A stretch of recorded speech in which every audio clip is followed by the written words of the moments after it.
JJK Culling Game Part 1 finally ended and their last episode was so fucking gas. If you haven't watched it, first thing, go and watch it. I'm not even joking, it's the best JJK episode. It's not even a fucking debate. One thing I would say, like storytelling, I would say other episodes are better, like Maki episode 5, Higuro episode 9. In terms of storytelling, they were better episode, but everything else, this is easily the best fucking JJK episode. The animation is so good, the visuals are so good, the music is so good. Like when episode starts and Yuta starts running, and you know, the animation of him running and jumping over building is so fucking peak. Like Mappa is actually getting me super excited for Chainsaw Man season 2, even though after that ending, let's not talk about Chainsaw Man manga. First of all, it was 28-minute episode, just like Maki episodes, so it's 4 minutes longer than your usual anime episode, which are like 23-24 minutes long, usually 24. There is no intro, it's like straight to the action. Yuta is obviously the GOAT, very fun character. I remember reading this fight in the manga, and that was like the best time to be like a JJK manga fan, because like every chapter in Culling Games was like banger.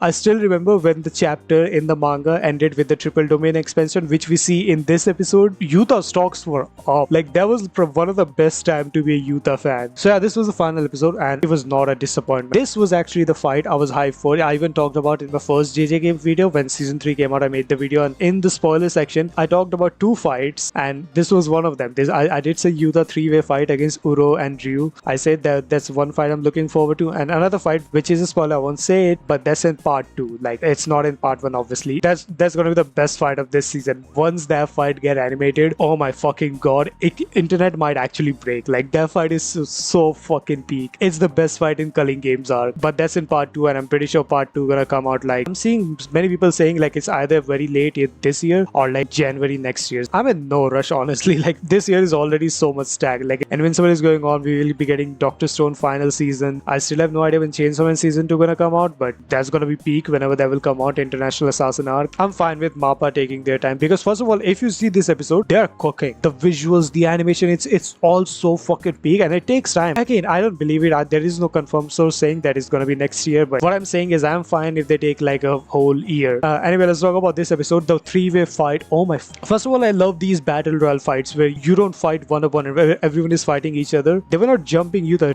Ishigori and Uro, they were like fighting each other too. If anyone got jumped, it's Uro, the pink-haired girl, the sky girl. She got jumped so badly. Like as soon as the triple domain broke, Yuta kicked her from behind, the cockroach cut her hand, and Ishigori, he fucking shot her with his cannon. She got jumped bad. I actually feel bad for her. Anime only finally got to see like how cold Yuta is, like how much broken this guy is. The guy is perfect in everything. Anything a sorcerer can do, Yuta is S+ in everything. Like even Gojo have limitation and shit. Like, you know, Gojo doesn't use weapon. Yuta is the only one who's like S tier in everything. He has insane curse energy, he has insane hand-to-hand combat, he's insane with weapons, he got a whole set of weapons, he got a whole as Shikigami Rika, he can copy anyone's technique, so that just make his technique the most broken one, and he's got a domain. Like this dude is just S tier in everything. And yeah, at the starting I said that this episode doesn't have the best storytelling in all of JJK episode, but it does have a really good story. The theme we saw in this episode, I really liked it. So Ishigori, you know, the cannon guy, the one who used granite blast, Ishigori Ryu, I really liked his character. They did him so much justice in the anime. So the whole episode he's talking about desert, you know. He first says to you that I've lived a happy life, I fought people, I had a nice woman, I lived a happy life, but he talks about his life is missing the desert. Yuta is his desert, and I really like that theme, because what is a desert? A desert is something sweet you have after you're complete with your dinner. The reason Ishigori never tasted dessert in his life, because he was too strong. He would just kill anyone.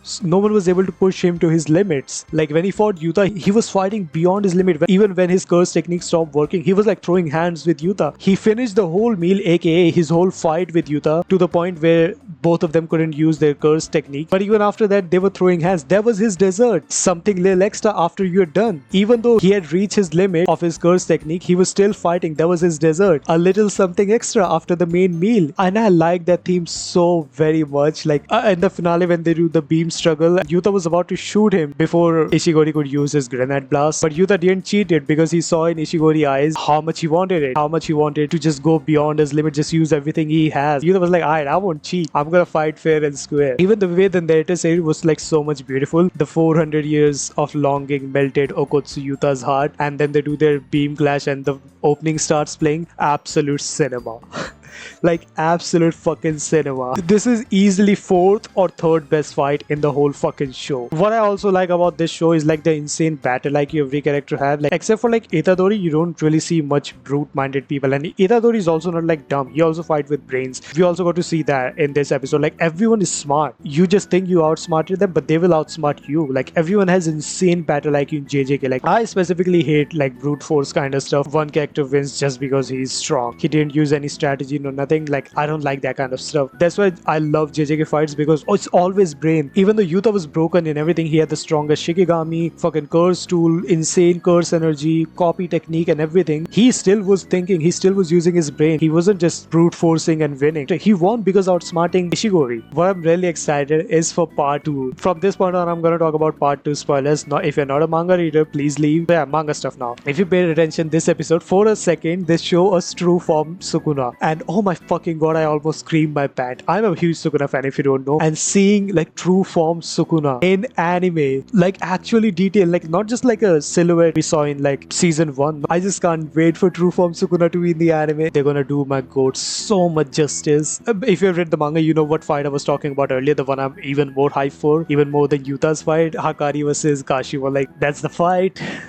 I want to see that fight. That's my top 3 favorite fight. Like obviously that's gonna be the big fight of the next part. Like Yuta's fight was the biggest one. Next part is gonna be Hakari's fight, and I'm pretty sure they're gonna end the next season with like Sukuna taking over Megumi's body and Gojo's getting released, and they will do the setup for the legendary Gojo versus Sukuna fight, and then season 4. I also want to see that, by the way. Sukuna taking over Megumi's body, Sukuna versus Yorozu and stuff. Like from that point on, once Sukuna takes over Megumi body, it's Sukuna season. It's literally Sukuna Kaisen. In this season, Sukuna was like missing. Just like in final episode, we got to see him for 2 scenes, but other than that, he was missing. So yeah, next season is gonna be Sukuna season. Once Sukuna takes over Megumi's body and shit. Oh, we'll also get to see Kenjaku versus Yuki and Chozo. I completely forgot about that. That's also a very good fight. Kenjaku versus Yuki and Chozo. The one and only Yuki fight we get. What a waste of a character, by the way, Yuki Tsukumo. That was the fight. A lot of fans realized that Kenjaku is not just all talk. Like this motherfucker can box. He's top 5 in the verse. We'll also get to see Kenjaku domain and shit. Am I missing a fight? When Sukuna takes over Megumi body, we will get to see a little bit of Sukuna versus Maki. Oh, speaking of Maki versus Naya Zenin, the fucking misogynistic fuck. We'll get to see his fight against Maki because he's gonna return as a curse. But yeah, these are the only main fights, right? Maki versus Naya, Kenjaku versus Yuki and Chozo, Hakari versus Kishimoto, which is gonna be absolute cinema. Sukuna versus a little bit of Maki and Itadori, just a little bit. The fight sequence is not that big, but yeah, Sukuna versus Yorozu, and there's also the whole plot line of Kenjaku fucking manipulating American government and shit. The next season gonna be so fucking big. It's just action from start to end. Yeah, just want to talk a little bit about the final episode of part 1 of JJK Culling Game, but